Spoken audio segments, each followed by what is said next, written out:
क्या आपने कभी सोचा है कि पहाड़ों का मौसम इतनी तेजी से क्यों बदलता है? इस वीडियो में हम ऊंचे इलाकों के क्लाइमेट के बारे में जानेंगे और ये पता लगाएंगे कि एल्टीट्यूड और टेरेन कैसे अनोखे मौसम पैटर्न बनाती है।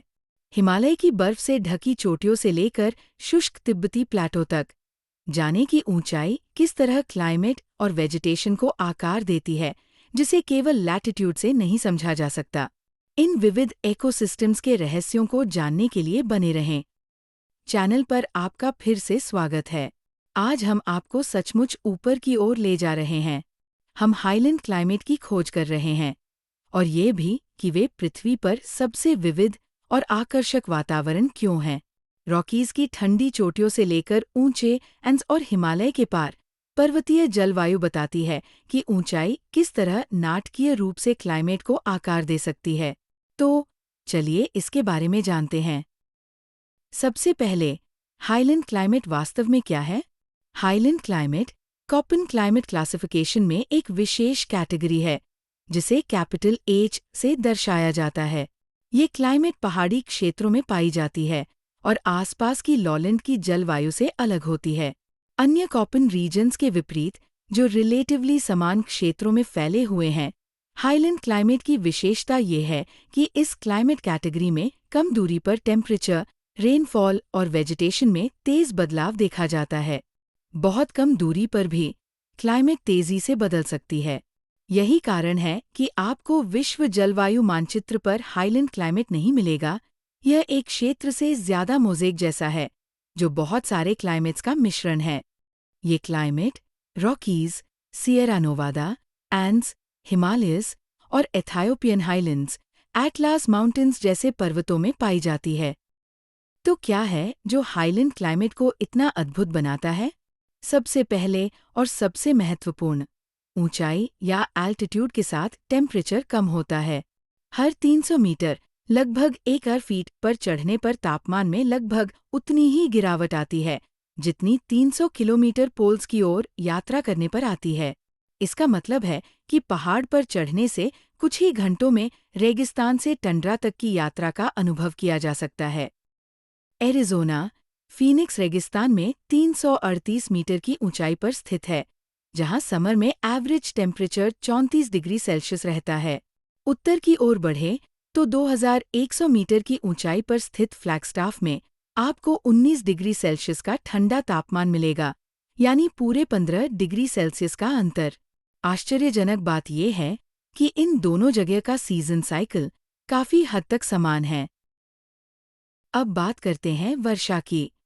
पर्वतीय क्षेत्रों में वर्षा ओरोग्राफिक लिफ्टिंग नामक प्रक्रिया के माध्यम से भी होती है।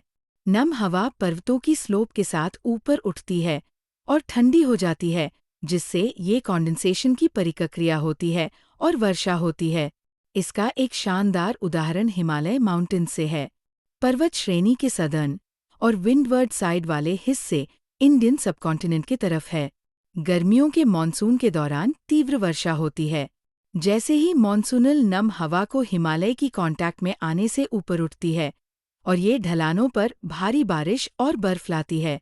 लेकिन दूसरी तरफ हिमालयस के लीवर्ड नॉर्थ साइड टिबेटन प्लेटो में स्थिति बिल्कुल विपरीत है। अब हवा में नमी नहीं है, इसलिए लीवर्ड साइड ड्राई और बंजर हो जाता है। यही कारण है कि तिब्बती प्लेटो अपनी ऊंचाई के बावजूद ठंडा और अर्धशुष्क है। हिमालय केवल हवाओं को ही नहीं रोकता है, वे वर्षा को रीडिस्ट्रीब्यूट करते हैं, जिसके कारण एक तरफ तो हरे भरे वन है और दूसरी तरफ शुष्क बंजर हाईलैंड्स है। लेकिन हाईलैंड क्लाइमेट्स और भी दिलचस्प है। यहाँ क्लाइमेट्स केवल ऊंचाई के साथ नहीं बदलती है, वे सन एक्सपोजर, स्लोप की दिशा और हवा की दिशा के साथ भी बदलती है। चलिए स्लोप की डायरेक्शन पर करीब से नजर डालते हैं। उत्तरी गोलार्ध या नॉर्थ हेमिस्फीयर में साउथ फेसिंग स्लोप्स को पूरे साल ज्यादा सीधी धूप मिलती है। नतीजतन वे ज्यादा गर्म और शुष्क होते हैं। दूसरी ओर नॉर्थ फेसिंग स्लोप्स को कम सौर ऊर्जा मिलती है, जिससे वे ठंडी और नम रहती है। इससे वेजिटेशन, स्नो कवर और यहाँ तक ह्यूमन सेटलमेंट भी प्रभावित होती है।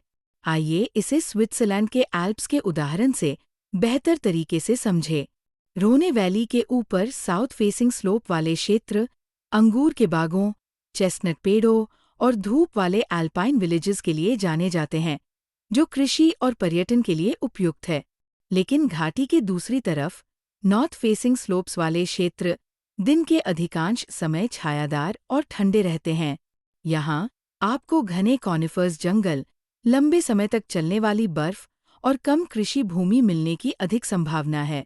इसलिए एक ही ऊंचाई पर भी दो स्लोप्स पर पूरी तरह से अलग अलग क्लाइमेट्स हो सकती है। ये सब सन एंगल के कारण होता है और ये भिन्नता हाईलैंड्स के वातावरण की कॉम्प्लेक्सिटी को बढ़ाती है। और हवा को भी न भूलें। पहाड़ी इलाकों में हवा के पैटर्न हमेशा वाइंड सर्कुलेशन मैप पर दिखने वाले लार्ज स्केल सिस्टम को फॉलो नहीं करते। इसके बजाय वे अक्सर लोकल टेरेन या टॉपोग्राफी से प्रभावित होते हैं, जिसे हम माउंटेन और वैली ब्रीजेस के रूप में जानते हैं। दिन के समय सूरज की रोशनी वाली स्लोप्स जल्दी गर्म हो जाती है। गर्म हवा पहाड़ों की ढलानों से ऊपर उठती है और घाटी से ठंडी हवा को ऊपर खींचती है। इसे वैली ब्रीज कहते हैं। रात में ये प्रक्रिया उलट जाती है। स्लोप्स तेजी से ठंडी होती हैं और ठंडी, घनी हवा घाटी में नीचे की ओर बहती है, जिससे माउंटेन ब्रीज बनती है। इसका एक रियल वर्ल्ड एग्जाम्पल नेपाल में काठमांडू वैली में दिखता है।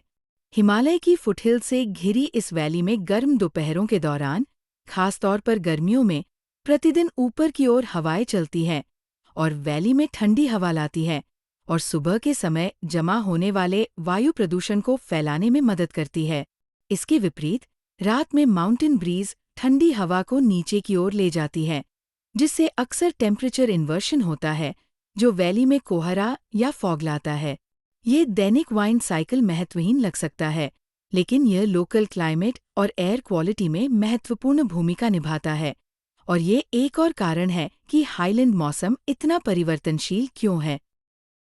जैसे जैसे आप ऊपर की तरफ चढ़ते हैं, सिर्फ क्लाइमेट ही नहीं बदलती, वेजिटेशन भी बदलती है। इसे वर्टिकल वेजिटेशन जोनेशन कहते हैं। ये इक्वेटर से पोल्स तक यात्रा करने जैसा अनुभव है। सबसे नीचे आपको सेमी एरिड श्रब्स या झाड़ियाँ मिल सकती है। थोड़ा ऊपर जाए तो आपको चैपरल, फिर चीड़ और देवदार के जंगल, उसके बाद टंड्रा और अंत में परमानेंट बर्फ और हिमपात मिलेगा। ये सब सिर्फ 13,000 फीट से भी कम ऊंचाई पर। तो फिर हाईलैंड क्लाइमेट महत्वपूर्ण क्यों है? वे सिर्फ सुंदर नहीं हैं, वे बायोडाइवर्सिटी के हॉटस्पॉट, क्लाइमेट बफर्स और पानी के महत्वपूर्ण सोर्स हैं।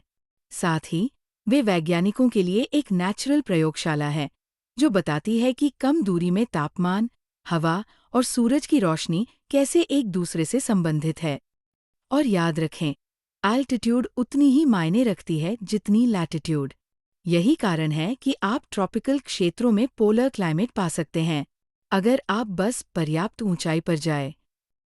अगर आपको दुनिया की सबसे अनप्रिडिक्टेबल क्लाइमेट के बारे में ये जानकारी पसंद आ रही है और आज अगर आपने कुछ नया सीखा है, तो इस वीडियो को लाइक करें और पृथ्वी की जलवायु और इकोसिस्टम्स के बारे में और अधिक जानने के लिए सब्सक्राइब करें। अगली बार जब आप पहाड़ों में घूमने जाएं, तो उसे क्लाइमेट सीडी के रूप में देखें। प्रत्येक कदम एक नई दुनिया दिखाता है। देखने के लिए धन्यवाद। उत्सुक बने रहें और हम आपसे अगले वीडियो में फिर मिलेंगे।